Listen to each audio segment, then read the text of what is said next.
let's stay in the NFC East. I've already prefaced it. The New York Giants.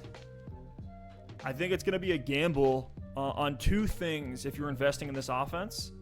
The first gamble is that all their skill position players all come back and are just healthy.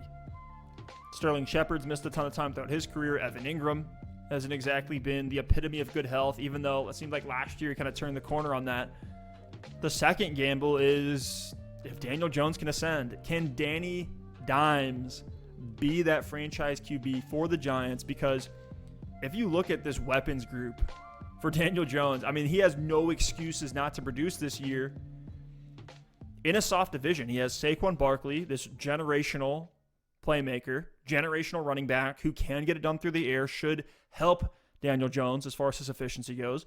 We get Kenny Golladay, who is a deep threat, contested catch wide receiver, the exact prototype of wide receiver that Daniel Jones needs since he likes to throw it into traffic so much.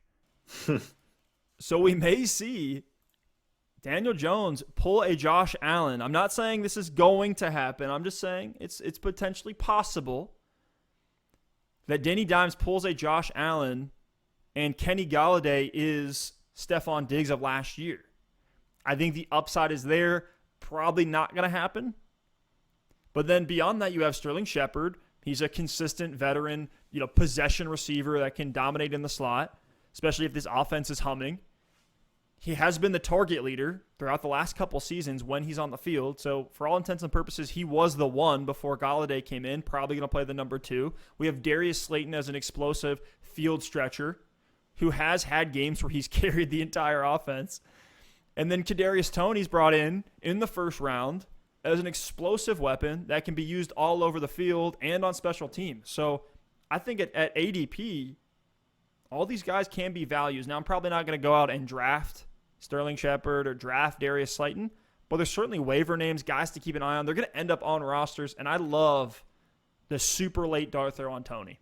Yeah, I'm with you for the most part. I mean, you look at this offense, and it should have the opportunity to be good in 2021, and it really feels like this is it for Daniel Jones. I mean, I know he still technically has a year after this year on his rookie deal, so technically he should be on the roster. But after bringing in Kenny G, after drafting Toney, after getting Saquon back, you really start to feel like this is make or break for Daniel Jones. And if he falls flat on his face this season, I wouldn't be surprised to see them draft a quarterback or to bring somebody else in. I really wouldn't. So they're setting him up for success, saying if you can't do it with this group of weapons, you can't do it. And I think he can. I think he can. I'm not going to put all my chips on him showing out this season, but I think there's a good shot he could be successful. So Daniel Jones himself is definitely a guy I'm keeping my eye on the waiver wire early. I'm probably not going to draft him because I don't think he'll be drafted in many leagues.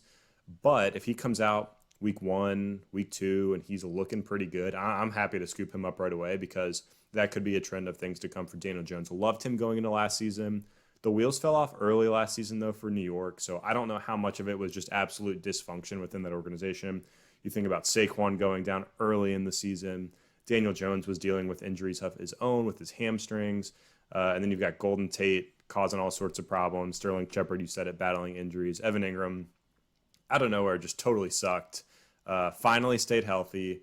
Finally got the targets we want to see Evan Engram get. 109 targets, 4th at the tight end spot. Finished as the tight end 15. So that makes no sense to me. Maybe he just sucks and he's been playing us this whole time. I don't really know. But aside from that, I think it's pretty straightforward. Kenny G might be the only other one we need to talk about.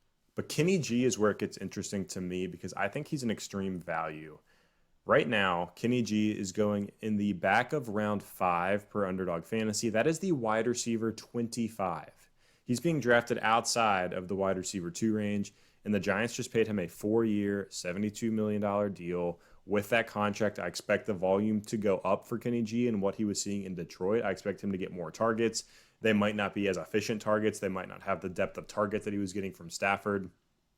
But I do expect Kenny G to be the one and to be that number 1 red zone threat in the passing game for the New York Giants. So going as the wide receiver 25 right now, to me, seems like an extreme bargain because if he can stay on the field, there's no reason he's not going to be one of those guys that can give you a simple 5 catches for 80 yards with that touchdown upside and deliver week in and week out. So Kenny G's a guy who I think is definitely being undervalued. He could be a top 12 receiver. He's done it before in Detroit. I'm not concerned about the other weapons. It's like you wouldn't be like DeAndre Hopkins has Rondale Moore, who they drafted in the second round, and Christian Kirk and AJ Green. People aren't worried about DeAndre Hopkins because he's a beast. Like you don't care about these sheep if you're a lion. And in this situation, I think Kenny G is the lion in New York. And there's a bunch of other sheep in the offense that are good players in their own right. No disrespect to those guys. But if you're the number one, you should be the number one, and you don't have to worry about these targets going elsewhere. 100%. I love Kenny G this year. Even in Dynasty, I'm picking him up because I just think he's being that slept on because he never really was one of these like true top 5 guys. He never had the Devontae Adams season. He never had the DeAndre Hopkins type season. So just the name brand associated with Kenny Golladay isn't as high as some of these other stud wide receivers, but he can absolutely be that role. And now he is the clear number one on a team with tremendous volume. You know, we're talking about Cincinnati. We're talking about Dallas. We're talking about Carolina. These teams that have 3 wide receivers that all had over 100 targets. If you look at the New York Giants last year, you had Evan Engram at 109 targets. Darius Slayton had 96 targets of his own. And then in 12 games, Sterling Shepard had 90 targets. So you played a full season for Sterling Shepard. He's going to be over 100. I think the volume is actually going to be there. And Daniel Jones is playing for his job at this point. Because if this team goes into tank mode, if they get an early pick, if like New England last year, if they're picking 15th overall going into next year, Daniel Jones better watch out. So the fire's certainly going to be lit for him. And I think Saquon alone is going to keep this offense humming and raise the entire floor.